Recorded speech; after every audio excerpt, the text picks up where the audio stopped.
নমস্কাৰ আপোনালোকৰ সকলোৰে কুশল কামনা কৰি আজি মই আপোনালোকৰ ওচৰলৈ লৈ আহিছোঁ কবিতাৰ পংক্তি এটা চন্দ্ৰকুমাৰ আগৰৱালাৰ সেই মানৱ বন্দনা কবিতাটোৰ পংক্তি মানুহেই দেৱ মানুহেই শিৱ মানুহ বিনে নাই কেৱ কৰা কৰা পূজা পাদ্য অৰ্ঘ্যলৈ জয় জয় মানৱদেৱ মানৱ সেৱা মানৱতাবাদৰ কথা কৈছে মানুহেই দেৱ মানুহেই শিৱ মানুহ বিনে নাই কেৱ গতিকে মানুহৰ মাজতে দেৱতা আছে আৰু মানুহক সেৱা কৰিলেই আচলতে দেৱতাক সেৱা কৰাৰ দৰে হয় ভগৱানক সেৱা কৰাৰ দৰে হয় সেইকাৰণে কৈছে কৰা কৰা পূজা পাদ্য অৰ্ঘ্যলৈ জয় জয় মানৱদেৱ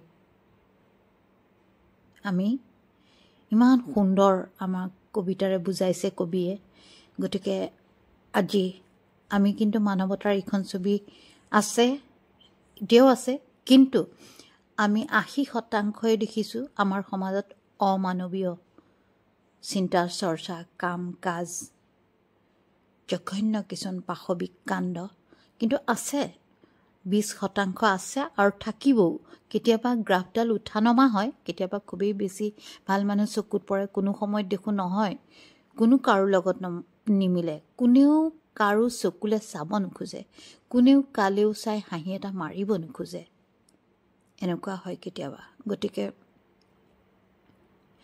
মানৱতাৰ বাহিৰে উদ্ধাৰ নাই এই পৃথিৱীত মানুহে মানুহৰ বাবেই ভাল চিন্তা কৰিব লাগিব মানুহে মানুহৰ মংগল কামনা কৰিব লাগিব মানুহে এজন অকলে কেতিয়াও জন্মৰ পৰা মৃত্যুলৈ তেওঁ অকলে এজন মানুহে কেতিয়াও নিজৰ উন্নতি কৰিব নোৱাৰে আমি ইজনে সিজনৰ পৰিপূৰক আনকি এই জগতত যত জীৱ গছ গছনি পৰিপূৰক আমি ইটোৰ লগত সিটোৰ এটা সম্বন্ধ আছে মানুহৰো এতিয়া মই ভাবিলে হ'ব নেকি যে মোৰ বাচ্চাটো পঢ়ি শুনি ডাঙৰ মানুহ হওক বাকী মোৰ কাষৰবিলাকৰ কি হৈছে হওক কোনো কথা নাই এইটো হ'ব নোৱাৰিব মোৰ কাষত যদি কোনোবাই কোনো ল'ৰা ছোৱালীয়ে ড্ৰাগছ সেৱন কৰিব লৈছে যদি দেখিছোঁ মই ক'ব লাগিব পিতৃ মাতৃৰ কাণ চুৱাব লাগিব কাৰণ যেনেকৈ আলুৰ বস্তাটোত এটা আলু বেয়া হ'লেই গোটেই বস্তাটো বেয়া হোৱাৰ চান্স থাকে কথাটো তেনেকুৱা মোৰ সমাজখনত যদি মোৰ ঘৰৰ কাষত তেনেকুৱা এটা কোনোবা ল'ৰা ছোৱালী হৈছে বিপথে গৈছে মই তাক পিঠিৰ পিছত মই তাক সমালোচনা কৰিবা তাৰ বদনাম গালে নহ'ব সেই সন্তানটো মোৰে সন্তান বুলি ভাবি কেনেকৈ তাক আকৌ ঘূৰাই আনিম সৎপথলৈ সেইটোহে চিন্তা কৰিব লাগে গতিকে আমি যাতে মোৰ এষাৰ কথা বৰ ভাল লাগিছিলে আমাৰ নিৰুপমা বৰগোহাঁই বাইদেউৰ এষাৰি কথা এদিন এটা ইণ্টাৰভিউত শুনিছিলোঁ যে বাইদেউৰ দেউতাকে ৰাতিপুৱাই সেৱা কৰোঁতে সৰ্বমংগল সেৱা এটা কৰে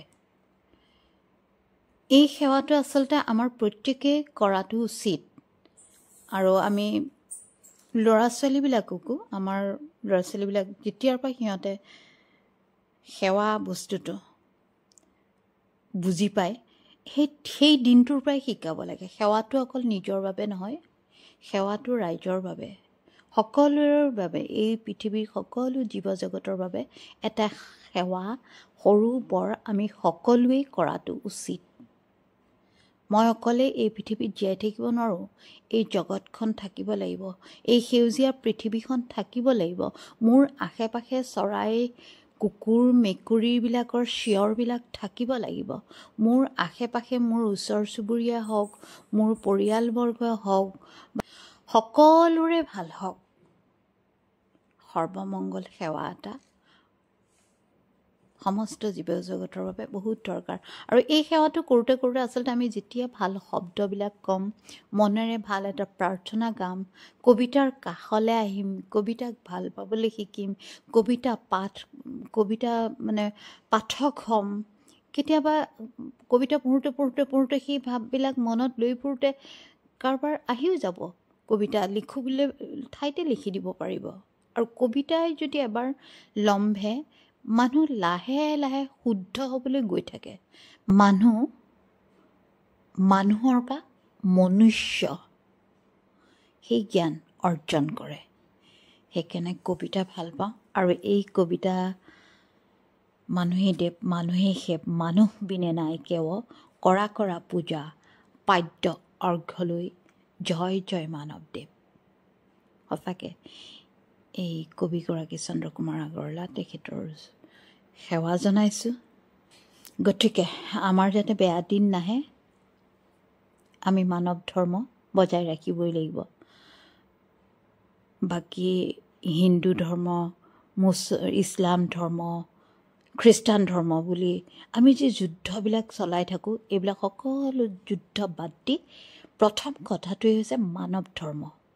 আৰু সেই মানৱ ধৰ্মটো আমাৰ বৰ্তি থাকিব মানৱতাবাদৰ মাজেদি। আৰু মানৱতাবাদ মানে আমি মানুহক ভাল পাবলৈ শিকিব লাগিব। মানুহৰ প্ৰতি প্ৰেম, মানুহৰ প্ৰতি ভক্তি। কোনোবাই দুখ পালে সেই দুখটো যেন মোৰ বুকুটো খোচ মাৰি ধৰিছে, তেনেকুৱা আমি অনুভৱবিলাক অভ্যাস কৰিব লাগিব আচলতে। যিকোনো কাম অভ্যাসৰ ওপৰত নিৰ্ভৰ কৰে। মুঠতে আমি কবিতা ভাল পাব লাগিব। কবিতা যদি ভাল পালে হয়, পুটিনে যদি কবিতা লিখিলে হয়, ট্ৰাম্পে যদি কবিতা লিখে,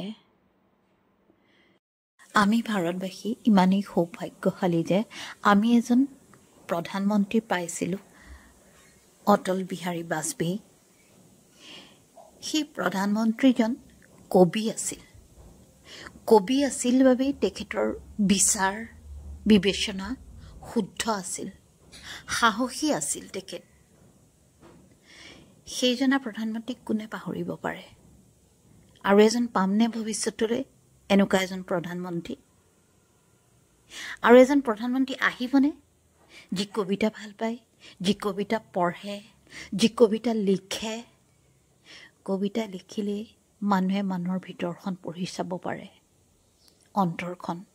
মানুহৰ সুখ দুখ তাৰ লগত নিৰ্ভৰ কৰে এখন দেশৰ শাসন ব্যৱস্থা। শাসন কৰিলেওতো নহ'ব, বিচাৰ বিবেচনাৰ ওপৰতহে নিৰ্ভৰ কৰে শাসন ব্যৱস্থা। প্ৰজাই কি বিচাৰিছে, প্ৰজাৰ হকে হ'বনে বিহকে হ'ব?